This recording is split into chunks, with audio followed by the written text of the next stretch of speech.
Assalamualaikum warahmatullahi wabarakatuh. Waalaikumsalam warahmatullahi wabarakatuh. Oke, kita lanjutkan kuliah kita pagi ini. Kita akan bahas tentang kualitas air. Beberapa minggu lalu kita sudah membahas tentang kualitas udara.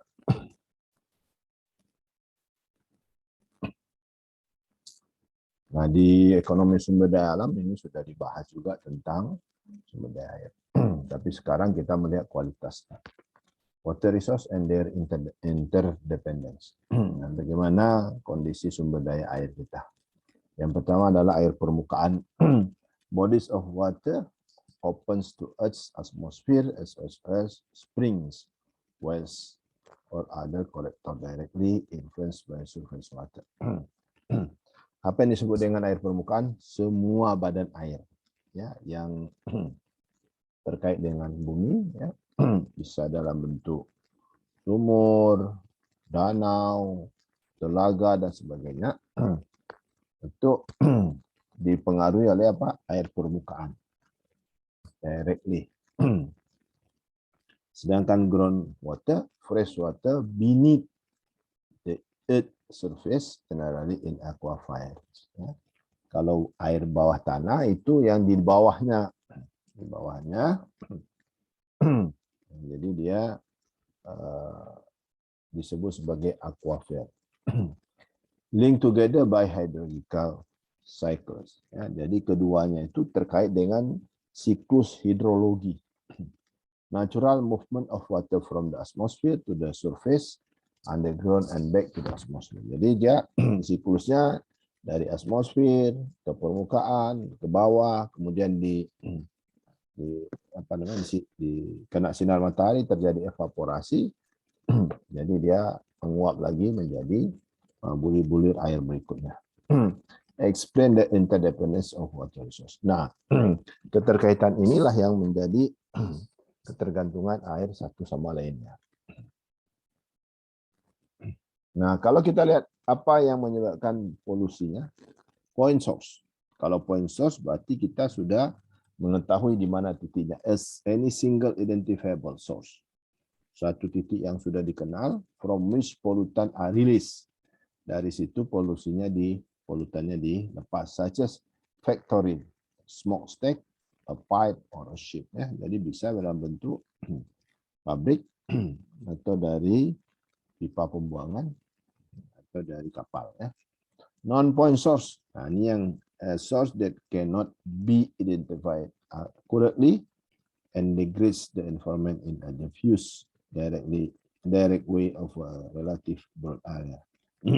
Kalau non-point source, kita tidak bisa membedakan antara satu sumber dengan sumber yang lain. Misalnya sungai, ya, sungai itu panjang dan banyak perusahaan kimia di situ. Nah, kita tidak bisa membedakan ini pencemaran dilakukan oleh siapa, kecuali hanya satu perusahaan di situ. Nah, ini namanya non-point source. Nah, kita lihat bagaimana aturan di Amerika. Similar to US air quality laws, there was no federal legislation dealing with water pollution until 1988. Nah, katanya sama dengan peraturan terkait udara, tidak ada undang-undang federal, undang negara, ya, pusat, yang mengatur tentang polusi air sampai tahun 1948. Di 1970 katanya landmark legislation was passed. Ya. Jadi tahun 1970 itu diterima undang-undang tentang landmark Federal Water Pollution Control Act of 1992. Jadi ada undang-undang pengawasan polusi air nasional. Guide much of today policy, ini menjadi dasar kebijakan dewasa ini. Main responsibility for water quality shifted to the federal levels. Jadi tanggung jawab kualitas air itu bergeser ke tingkat nasional. New technology based influence limitation were set. Nah, ada peraturan baru untuk membatasi emisi atau polusi yang menyebabkan rusaknya air ini berdasarkan teknologi. Kemudian ada peraturan tentang Clean Water Act Undang-Undang Air Bersih tahun 1997. Extended compliance deadlines and strengthens the law on toxic pollutant. Nah, ini tentang kewajiban tentang deadlines, ya, batas waktu dan penguatan undang-undang polutan yang beracun. Nah, kita lihat di 1987 ada lagi perbaikannya, ya, Water Quality Act of 1998 governs policy today. Apa dia tu? Undang-Undang 87 ini require state to set up programs of non-point source. Ada program untuk apa? Non-point source. Jadi ada non-point source yang harus ditulis. Replace federal grant program for POTW with states loan program. Jadi ada pinjaman dari nasional untuk mengurangi pencemaran air. Is reauthorization is still pending. Nah, cuman katanya autorisasinya masih ditunda. Nah, kita lihat apa tujuan dari kebijakan ini. Yang pertama, zero discharge goal. Ya, jadi kalau kita buang air limbah itu harus ada aturan main bahwa limbah itu sudah tidak mengandung polutan. Eliminate release of all influenced by 1988. Jadi semuanya menghapus limbah sampai pada tahun 1985. Feasible swimmable goal. Nah, jadi syarat kedua itu adalah feasible swimmable. Artinya ikan bisa hidup, kita juga bisa berenang. Nah, jadi airnya cukup bersih lah. In-term goal to achieve swimmable feasible quality, allow for recreational use by 1983. Jadi sudah bisa digunakan untuk kegiatan rekreasi sejak 1983. Lama sekali mereka sudah atur tentang kesehatan air. No toxic in toxic amount. Ya, tidak ada toxic, ya, racun di dalam jumlah racun. Prohibit release of toxic pollutant in toxic amount. Jadi semuanya tidak boleh buang polutan yang mengandung racun. Water pollutant under the law. Apa namanya? Polusi air, ya. Toxic pollutant. Upon exposure will cause death, disease, abnormalities, and etc. Jadi yang disebut dengan polutan beracun itu semua yang bisa menyebabkan kematian, ya, sakit, ya, ketidaknormalan dan sebagainya. Konvensional polutan. Ada polutan konvensional identified and well understood by scientists, yaitu semua polutan yang teridentifikasi dan dipahami oleh ilmuwan. Non-conventional polutan default category. Selain itu dimasukkan ke dalam default category. Nah, kita lihat standar to define water quality. Set by state for each water body. Nah, ini diatur oleh provinsi, ya, untuk semua badan air. Two components, ada dua, ya. Use designations, intent purpose of water body at minimum must meet swimmable feasible standard. Jadi katanya standar pertama itu paling tidak bisa untuk berenang dan mancing. Ya. Yang kedua, water quality criteria. Apa kriteria? Biological and chemical attributes to sustain or achieve use designation. Nah, kalau kita ada namanya dengan COD dan BOD, ya, ya, chemical, oxygen demand, dan biological oxygen demand. These pollutant specific. State use support status. Nah, ini kita lihat bagaimana dukungannya. Periodically, states must determine use support status for each water body. Jadi katanya setiap waktu negara bagian harus menentukan, ya, status dukungan terhadap penggunaan badan air. Ya, misalnya, ya, air kita, air Ciliwung misalnya, itu statusnya gimana? Statusnya tidak boleh diambil sebagai air minum, air bersih, ya, misalnya, maka dia harus dibersihkan dulu sehingga dia layak untuk digunakan sebagai swimmable and fishable. Use support status is characterized using one of the 5 classification. Ada 5 klasifikasi yang bisa digunakan untuk mendukung status penggunaan. Full supporting, ya, full supporting, threatened, partially supporting, not supporting, and not attainable. Jadi ada full supporting, supporting penuh, threatened, ya, terancam, partial supporting, dan penguatan ancamannya, kemudian ada partial supporting, not supporting, and not available.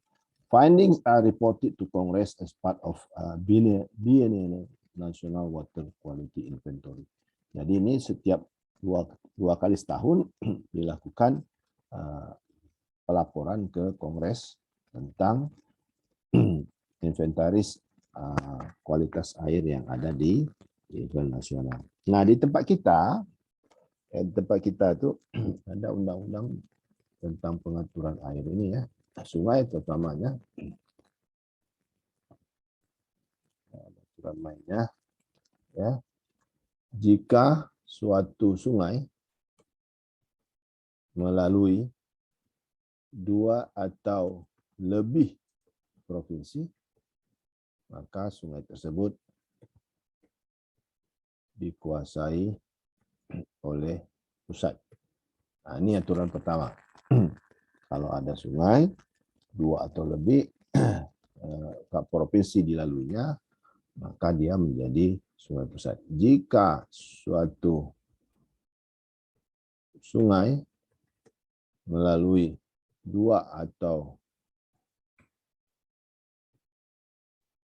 lebih kabupaten atau kota, maka sungai tersebut dikuasai oleh provinsi. Nah, jadi tinggal terakhir, ya. Kalau sungai itu jika sungai hanya ada di kabupaten tertentu,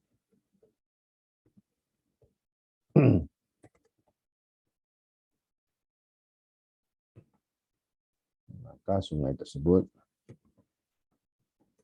dikuasai oleh kabupaten atau kota tersebut bersangkutan, ya. Ini aturan mainnya. Nah, kecuali, ya, seperti Sungai Lamnyong. Sungai Lamnyong itu sudah masuk dana nasional untuk revitalisasinya, ya. Misalnya mengatasi banjir dan sebagainya, maka sungai tersebut menjadi kewenangan pusat karena sudah masuk dana pusat di sana, ya. Itu pengecualian. Jadi kalau sungai itu sudah dibiayai oleh pusat, maka itu menjadi sungainya pusat. Nah, kita lihat standarnya.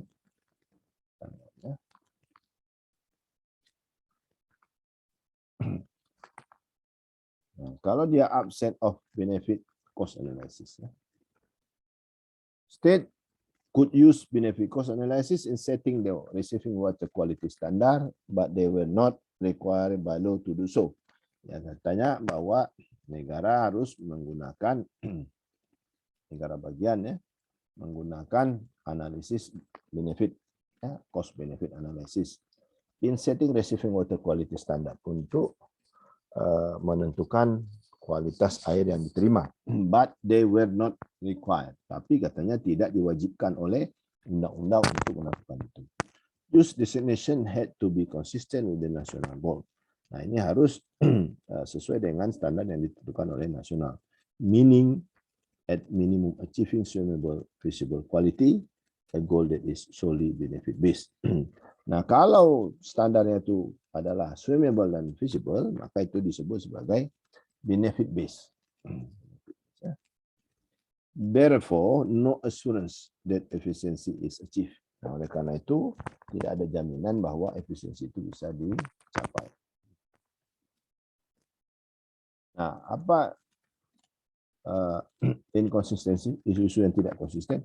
Standard are not consistent with technology based influence limit set at the federal level. Nah, standar ini tidak sesuai dengan technological based. In some cases, the limits are met, but the standard are not achieved. Nah, katanya limitnya tercapai, tapi standarnya tidak. Kenapa? Standar are motivated by use, sedangkan influence limits ya are motivated by technology. Jadi ada perbedaan antara limit ya dengan standar yang menjadi tujuan dari pengawasan kualitas air. Nah, kemudian law requires states to identify water for which the effluent limitation are insufficient. Undang-undang mewajibkan to identify waters for which influence limitation. Ya, untuk itu katanya influence-nya ya, itu ada pembatasan are not insufficient, itu tidak cukup ya. These water bodies are to be labeled water quality limited. Ya, maka badan air itu disebut sebagai kualitas air yang terbatas and placed in a priority ranking. Maka dia menjadi ranking utama untuk pengawasan dan sebagainya. For these waters, most stringent control asset called total maximum daily loads. Jadi ada pembatasan ya, misalnya ada sumber airnya itu tidak banyak, maka harus ada total pengambilan maksimum setiap hari. This TMDS specify the maximum amount of pollutions that can be received without violating the standard.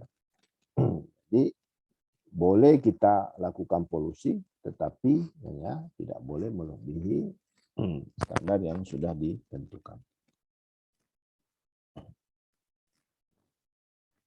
Nah, bagaimana kita melakukan analisis dengan menggunakan benefit cost analysis? Nah, kita lihat bahwa apabila kita menggunakan contingent valuation method, ya, maka total social benefitnya itu di 1990 itu 46,7 billion. Kemudian represent the value of improving water quality from non-boatable up to swimmable. Ya.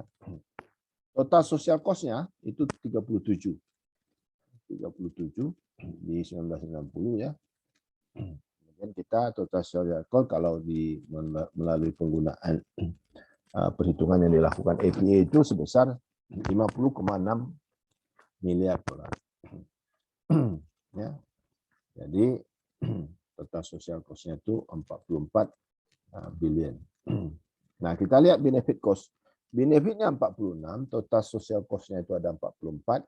So, net benefit is positive. Nah, saya sudah jelaskan ini kalau net benefit positif, berarti dia bisa dilakukan upaya peningkatannya. Is allocated efficiency achieved? Nah, katanya apakah efisiensi alokasinya tercapai? Nah, kita lihat gambar berikut. Ini kita lihat. All that is known is that A1990 lies between 0 and N1. Jadi dia di 1990 itu terletak antara 0 dan A1. Antara 0 ini dengan A1. To determine efficiency, need marginal analysis. Nah, katanya kalau kita ingin menentukan efisiensi, maka kita menggunakan marginal. Kalau begitu, marginal itu adalah marginal social cost dan marginal social benefit. Nah, ini kalau pakai marginal. Nah, kita lihat bagaimana marginal social cost itu. Ya, kita dapatkan sebesar 9,4. 9,4 dari 90. Marginal social benefitnya 26. Ya, berarti lebih besar benefit marginal social benefit dibandingkan dengan marginal social cost. Ya, jadi ya, abatement level are not efficient, water quality is under regulated. Jadi marginal social benefit lebih besar daripada marginal social cost. Nah, benefit comparison ya, ini kita lihat bahwa sebelum 1972 ya, Nah, ini adalah marginal social benefit lebih tinggi daripada marginal social cost. Ya, benefitnya yang ini. Ya, ini adalah cost-nya. Ya, jadi under regulation, ya. Jadi di bawah regulasi. Nah, jadi itulah bahan kita hari ini. Mudah-mudahan adik-adik bisa memahami bagaimana